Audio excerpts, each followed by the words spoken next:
You're listening to the Psych Central podcast, where guest experts in the field of psychology and mental health share thought-provoking information using plain, everyday language. Here's your host, Gabe Howard. Hello, everyone, and welcome to this week's episode of the Psych Central podcast. Calling into the show today, we have architect Donald M. Rattner, who helps individuals and organizations maximize creative performance by drawing on scientific research in design psychology. His most recent book is My Creative Space: How to Design Your Home to Stimulate Ideas and Spark Innovations, 48 Science-Based Techniques. And he holds a bachelor's in art history from Columbia and a master's of architecture from Princeton. Donald, welcome to the show. Hi, Gabe. Thank you for having me. I am excited to have you here. Listen, I honestly never thought that we would be in a place where we needed the marriage of psychology and architecture quite the way that we do now. The coronavirus and the related quarantines all over the country have so many people working from home, but they're not just working from home, they're stuck at home. They're stuck at home with their families. It's just really highlighted the importance of your work. Well, thank you, Gabe, for saying that, because in a kind of a good, bad way, home has clearly moved front and center to the national conversation. It has taken on an even greater importance than it has traditionally had. But I think it really highlights, a key factor about home, which is it is our literal and figurative place of refuge. It's a safe space that we have uniquely in the world. It's a kind of bulwark between us and what goes on outside the walls. And I think we're seeing played out how important that is to us, not only physically, but mentally as well. This is a little bit fascinating to me because I grew up with a dad who would say things like, your home is your castle. You are the king of your castle. This is what you need to protect. And I always kind of rolled my eyes at my dad because I thought, I love you very much, but I think you're being dramatic. But here we are. This is our place of refuge. But I do believe that the vast majority of people who are quarantined at home, they feel stuck. And that makes me wonder, what's the psychological explanation for why people are struggling with being home so much? Because it does seem counterintuitive. Shouldn't we all be thrilled to be in a space that is entirely and completely under our own control? Well, let me say, first of all, that your dad was, as dads often are, totally correct when he's using terms, and I know we've heard it so many times, home is our castle, et cetera, it starts to feel, like a cliche, and it's kind of lost all its meaning, except it really hasn't. And one of the reasons that home is a kind of unique space is that it is the one place in the world where we have near total, if not total, control.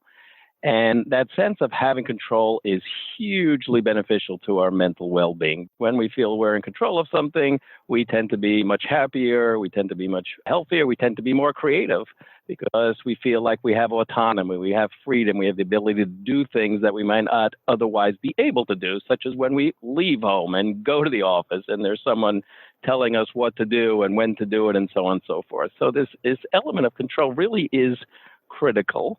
As is the other aspect of home, which is highly personalized. Because we have this degree of control, we can make it uniquely about us, what we feel the world should look like, our vision of how we want to live.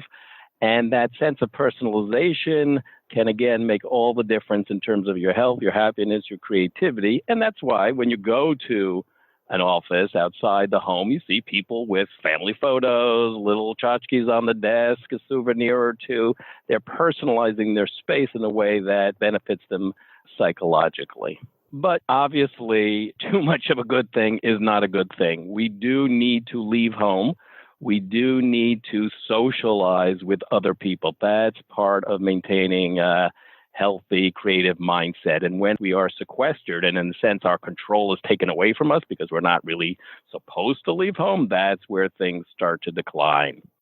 I think that part of the problem, we didn't set up our houses to be bunkers. We didn't set them up to be in 24/7. We set them up for the evenings, for the weekends, for dinners. We didn't set them up to be there as much as we are there now. Do you think that's part of it? I mean, perhaps if we would have known a year ago that we were going to be stuck inside for 6 weeks, we would have made different design choices? Yeah, for sure. I mean, homes, as you say, are constructed, organized, planned, fitted out in such a way to allow you to live a normal life, which is not to be in it 24/7. So clearly, we have to take certain steps to adjust to the new realities, and that may mean different ways of utilizing space, different ways of segregating space, since we're all on top of each other now. But still, it is very important. You do need to kind of exit that enclosure, even if you just step outside your walls and stand in your front patio or your front yard or backyard, because for one thing, you want to kind of reset your circadian clock, which is tied to daylight, right? And if you're indoors all the time, you're only getting diffuse light, whereas stepping outside amplifies how much light is coming into your brain at any given moment.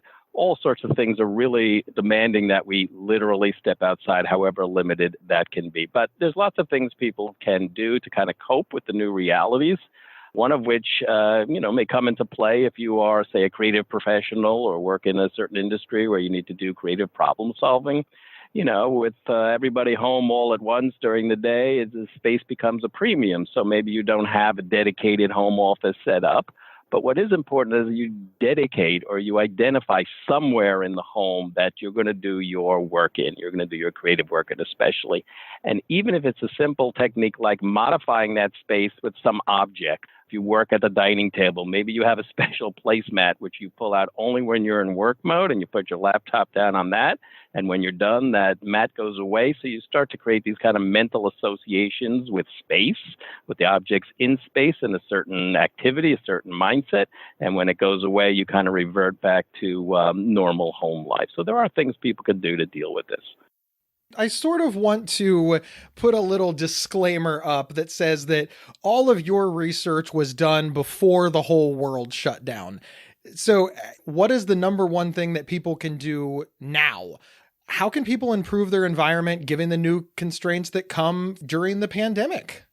Well, one of the interesting things that I discovered in researching the book was the degree to which any kind of environmental cue or behavior within our environment that promotes creativity, which was the focus of my book, also tends to promote health, both physical and mental, and happiness. So they all are more or less falling on the same spectrum. So any of the techniques for improving your creative performance tends to also boost your health and happiness as well. So there are the obvious kind of activities that we do that give us pleasure, whether that's hanging out with our pets, playing music or listening to music, looking at art, taking walks, all of those things that in normal circumstances give us pleasure, tend to improve our mental well-being, improve our creativity and happiness and so forth.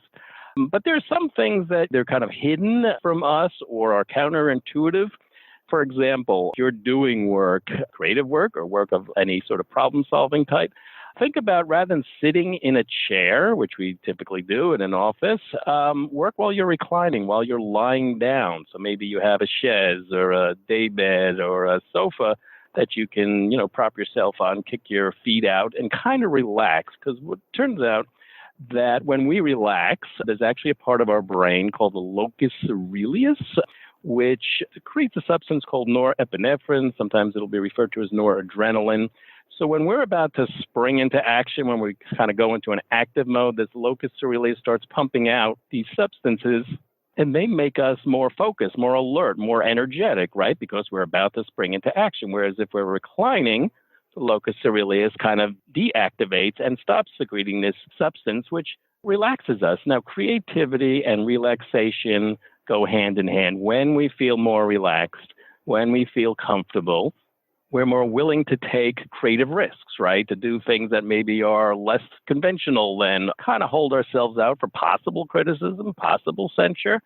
But because our brain is in that kind of comfort zone, we tend to find more original and unique solutions to problems when we're lying down or reclining than when we're sitting upright.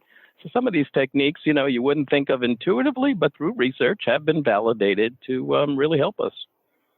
I know that my sister sends me constant pictures of her workspace on her kitchen table. That's where she's working because she doesn't have a home office.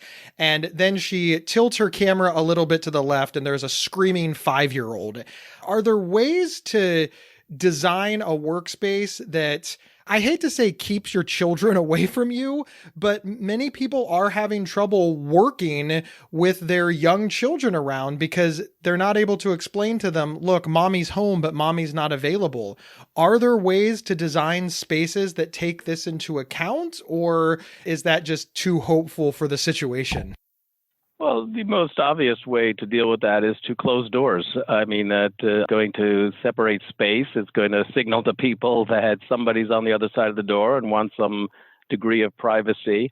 I think one way to kind of reinforce that message is to try to do these kind of activities at the same times of day every day, that there's certain routinization happens in terms of, okay, now mommy is in work mode and it's between 10 and 12 and I need to be, behind the door and I'm there, but I don't want to be disturbed and so forth. So the more people can kind of regularize their day rather than try to steal a few hours here or steal some time there, the more everybody becomes attuned to that schedule and can respect it and allow people to kind of work and play when they are all ready to do so. I think that is absolutely great advice because children do thrive on routines. I think many of us already understand that. And the routines are kind of out the window right now. And I think when this whole thing got started, we thought, well, if we can just hunker down for a week or two, this will all be over. But I think we probably need to start thinking more long term, right? So while you watch this show, mommy works. So you can't interrupt mommy while you're watching whatever random Disney Plus movie is on right now. And if you do these at the same time every day, how can we make, and I'm not even 100% sure what I'm asking here because I'm not sure what to ask because I'm not sure what people need. And I kind of put that to you. What are some quick and dirty ideas to make it better? Well, let me just say first that this idea of routinization is actually something that I think we should practice all the time because again, what happens is that we start kind of drawing associations not only between place and mindset, place and activity, but time and activity. And there's a wonderful infographic, I guess, in my book, which actually takes from another book where the author studied the work habits of very famous, very eminent creative scientists, statesmen, and so forth. And what he found was that the schedules themselves vary enormously from one person to the next. So this person is a night owl, he worked in the middle of the night, whereas this next person, he or she worked from 9 in the morning till 2 in the afternoon, and that was it every single day that they did their creative work. And that's a really important lesson, I think, for all of us, no matter what kind of work we're doing or whether we're playing or working, is to create boundaries. And I think this gets at kind of the core of what you're asking about, which are boundaries and how important they are to us, whether we're talking about physical boundaries, mental boundaries, behavioral boundaries. We still need them. I think in our age, in the internet age and so forth, obviously some of the walls that used to separate things, whether it's between home and work or personal time and professional time or even time and space, have dissolved to some degree because now we can, talk to somebody around the world at any time of day and see them via the internet. We're getting news cycles 24/7. These differences of time and place have, as I say, kind of dissipated to some degree, but they remain very important. So within the home context, maybe to have certain boundaries between what I'm doing and when I'm doing it, physical boundaries, and obviously using the elements of space, whether it's furnishings, decorative objects, colors, to kind of reinforce the message of what this space is about can be very useful in helping us understand this is workspace, this is play space, this is daytime space, this is nighttime space. Important to keep those kind of separations in parts of our lives and parts of our homes still, even in this day and age.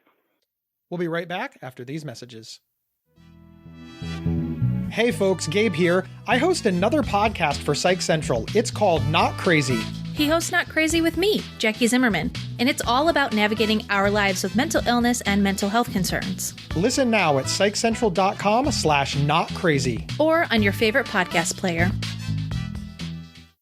This episode is sponsored by BetterHelp.com. secure, convenient, and affordable online counseling. All counselors are licensed, accredited professionals. Anything you share is confidential. Schedule secure video or phone sessions, plus chat and text with your therapist whenever you feel it's needed. A month of online therapy often costs less than a single traditional face-to-face session. Go to betterhelp.com/Psych Central and experience 7 days of free therapy to see if online counseling is right for you. betterhelp.com/Psych Central. We're back discussing how to make our homes more psychologically appealing during the quarantine with architect Donald M. Rattner. Let's take a 20,000 foot view because eventually this is going to end. So from a psychological point of view, what are some of the most common design mistakes that people make in their creative space at home, and how can they be corrected? So, on a basic level, I think when people say, okay, I'm going to carve out a workspace, they kind of bring to it a sort of functionalist point of view, which is that work is work and this is where I got to get stuff done and it just needs to kind of fulfill its purpose. What I would suggest is that think about the kind of aesthetic side of the equation. Aesthetics are not sort of a luxury that we can only indulge in occasionally, or that cost a lot of money necessarily, or that's some kind of veneer that's sort of laid over a space by those who care enough to have it. Because you know what? The more attractive you make your space to you, the more you're going to want to spend time in it. And these kind of, functionalist, I've got a beat up old metal file drawer I dragged out from the dump, and over here is a pile of stuff that I haven't sorted in years. That kind of space is not going to draw you into it. You kind of resign yourself to needing to be there, but it doesn't pull you in. So productivity can actually increase, obviously, the more time you spend in these kind of spaces. Another thing that I find very common in work areas, creative areas, is people have a tendency to butt their desks, their work surfaces right up against a wall. And it kind of makes some sense. Then you can use the back wall as a pin-up space or things won't fall over the side of the desk. I understand the basic motivation. However, what the research suggests is that a better way to position yourself in space is to turn that desk around so you can look into the space and have the wall behind you. When you place your desk right up against the wall, you're now 20 inches, 24 inches, 18 inches away from that wall. And what I found in my research is that the more open, the more spacious, the more expansive your sense of your surrounding space, the more, and think about how we use these terms, the more open-minded we become, the more open to new ideas, new ways of doing things, new ways of looking at the world. So by compressing that space, in a sense, you're shrinking your idea space, you're shrinking your mental space. The other problem is that you necessarily have your back to the space behind you. And this brings in a whole kind of interesting body of literature relating to something called prospect refuge theory, which is traced back to our evolutionary selves. So if you imagine you're a cave person back on the African savanna 100,000 years ago, where do you want to be positioned in the environment to ensure your safety, but at the same time give you the means to acquire the sustenance, the food that you have to have? Well, you want to be kind of at the edge of the field, the savanna, the meadow, looking outward, right? Maybe you got a 180-degree view in front of you. You can see everything going on. You can tell, are there any wild animals out there or unfriendlies before I go out and do my hunting and gathering? But you also want some protection at your backs, your sides, overhead. So maybe you're standing at the edge of a forest or tree cluster. So you've got this balance between safety and sustenance, prospect view, and refuge, kind of a hiding space. When we sit with our back to a space, subliminally, we get slightly anxious because evolution moves so darn slowly. Our minds, in a sense, are still in the Stone Age. They still want us to face our space, to be able to see what's in front of us and have some kind of protection at our sides and back. And the simplest way to do that is to turn that desk around if you can. Face it into the room, have the walls behind you or to one side of you. And now you can see your whole space already. You're kind of opening your mental space. You can see anybody coming into the room. So all sorts of positive mental benefits derived from this. If you can't turn it around 100 degrees, maybe perpendicular, maybe 90 degrees would do it. But it's a very common and easy thing to adjust. And it would be great if more people would put it into practice. I'm sitting here, by the way, I just want you to know, with my desk facing a wall. And the whole time you were talking, I was like, oh. try. Can you turn it around or even put it perpendicular? Is that possible? I have, of course, all this podcasting equipment, which generates just a ton of wires and cables, and I've got these monitors. But what I probably should do is like an L desk. So that way, when I podcast, I have to face the wall. But if I had like an L desk, I could face the other way and at least have. There you go. See, I'm already utilizing the. You're on it. Excellent. I know. I love this. That's what we like. Yeah. Want people to use this information, not just kind of read about it and then go on, keep doing whatever they did. Right. That's great. I love that. Aside from that, how can we liven up or change around the space so we don't get bored with it? After we've moved our desk, what's next? Lots of different things. Nature plays a big part. The more we can create inputs, things coming into our consciousness that are derived from nature. Obviously, if you can look out a window and see trees, that's wonderful. Natural light is wonderful. But indoors, you can bring plants in. You can bring in wonderful glass vases and fill them with river rock. You can even just put up pictures of nature, because what we find is that stimuli, inputs, visual cues, or cues of any kind in our environment that even just evoke nature, they don't have to be the literal thing itself, will trigger these very positive associations. They will lift our mental spirits. They will lift our creative performance. They will do all sorts of positive things to us. So anything you can do to kind of make nature part of your surroundings. You know what? Even just simple things like how you dress can actually affect your mindset. There is a great temptation at home. Of course, nobody's there. You don't have a meeting. And in terms of people that would be seeing you during your work hours, you want to hang out in your pajamas or shorts or T-shirt. Well, this is where element of boundaries can come back into play. Rather than do that, I would suggest, certainly when you're in work mode, dress pretty much as you would if you were going to the office or very close to it, maybe business casual, because you'll have an elevated sense of yourself, a greater sense of self-regard, and you're also signaling to others and to yourself that I am in work mode, and then change into, comfortable clothes or whatever you like to hang out in while you're at home once work is done. So these kind of separations in terms of our environment are, again, very important and can manifest themselves in all sorts of different ways. When I'm thinking about environment, it reminds me of this argument that people in cubes get into, because some people have these cubicles that are they're pristine. They're just so pretty. And then there's my cubicle, which is just a nightmare and a mess. But as I always point out, as people give me criticism for my messy cubicle, my work, my stats, my progress is just as good as yours. Is there research on that? Like, what is your opinion on messy versus neat? Is working in messy surroundings better, or is it worse? How does this fall in what you've discovered? So, according to the research, and there was a study, I believe it was done, let's say 2012, it found that if you have two groups of people and they're both around the identical tables, and one of the tables, let's say, is all disheveled, maybe it looks like your desk and there's just stuff piled all over the place, and then the other group is working around a table that's very neat and pristine and all kind of clear. If you give them both the same creative problem to solve, that messy group is going to come up with more creative and imaginative solutions to that problem than the neat and tidy group.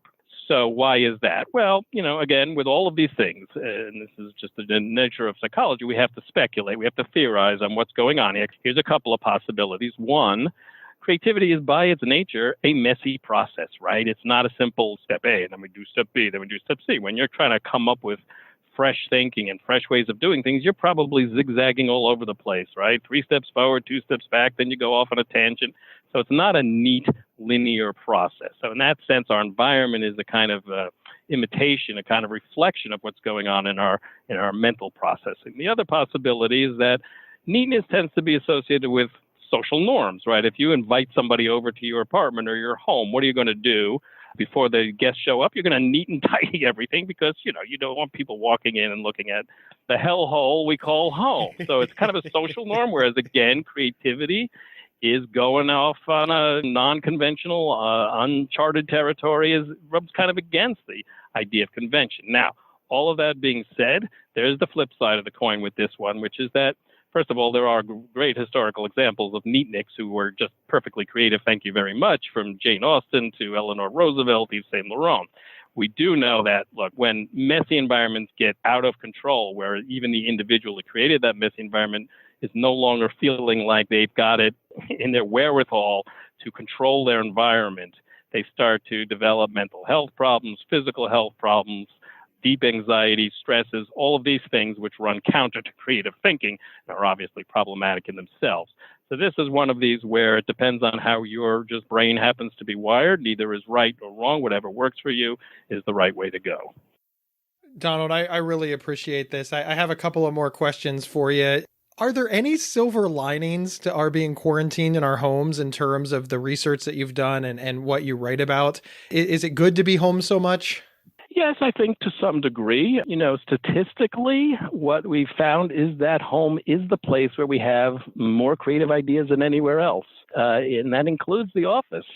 And, some of the reasons we've touched on, this is a safe space. This is a space where we feel we have autonomy, freedom of action, that we can personalize, that there's an element and a degree of control that we don't have the moment we step outside the boundaries of that space. To the extent that we can utilize this time in the home, that we can further our appreciation of what home means relative to the rest of the world, we are benefiting ourselves.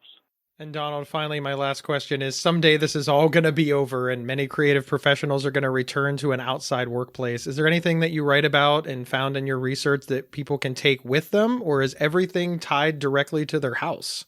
Well, interestingly, nearly all of these techniques are portable, are transferable to other environments, including the workplace. And what's really fascinating, and I'm kind of starting to research this now, is that it's kind of going in both directions, which is to say there's actually a movement in workplace design which is advocating bringing more and more of the home into the workspace, because what they're finding, and especially with the millennial generation, younger folks, is that people want to have more feeling of home in the workplace. They've even given this a name. It's called resi-mercial design. I think you can tell from the term resi-mercial that we are talking about a hybrid of residential and commercial design aspects. So you walk into the workplace of today and you might find a fireplace. You might find lounge chairs, right? We're talking about the value of working while reclining. So you'll see all these kind of sofas and places to kind of stretch out in that you wouldn't see, 20, 25 years ago. Obviously, those pinball games and football games, snack bars, commissaries, all of these things that tie into home life are kind of making themselves felt more and more in the workplace. And, in that sense, they're bringing the positive aspects of home into the workplace, but hopefully still will have that sense of boundaries, sense of difference between the two. For one thing, if you're in a remote workplace, you're not physically in the home, so you can still kind of reinforce that separation between work and home life. But it's a fascinating movement, and I hope to write more about it in the future. That is awesome. And your most recent book is My Creative Space, How to Design Your Home to Stimulate Ideas and Spark Innovation, 48 Science-Based Techniques. Where can folks find that book and find you? Well, the book is available on all the customary online outlets, Amazon, Barnes & Noble, Books A Million, IndieBound, hopefully in your local bookstore as well. Certainly like to see people support their neighborhood bookstores. You can learn more about me and my work at Donald Rattner, that's RATTNER, 2Ts.com. Well, thank you so much, Donald. We really appreciate having you here. And thank you, everybody, for listening in. Remember, you can get 1 week of free, convenient, affordable, private online counseling anytime, anywhere, simply by visiting betterhelp.com/psychcentral. And we will see everybody next week. You've been listening to the Psych Central podcast. Want your audience to be wowed at your next event? Feature an appearance and live recording of the Psych Central podcast right from your stage. For more details or to book an event, please email us at show@psychcentral.com. Previous episodes can be found at psychcentral.com/show or on your favorite podcast player.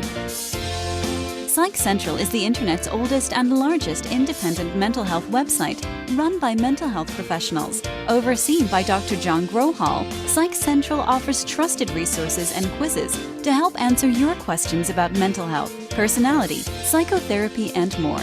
Please visit us today at psychcentral.com. To learn more about our host, Gabe Howard, please visit his website at gabehoward.com. Thank you for listening, and please share with your friends, family, and followers.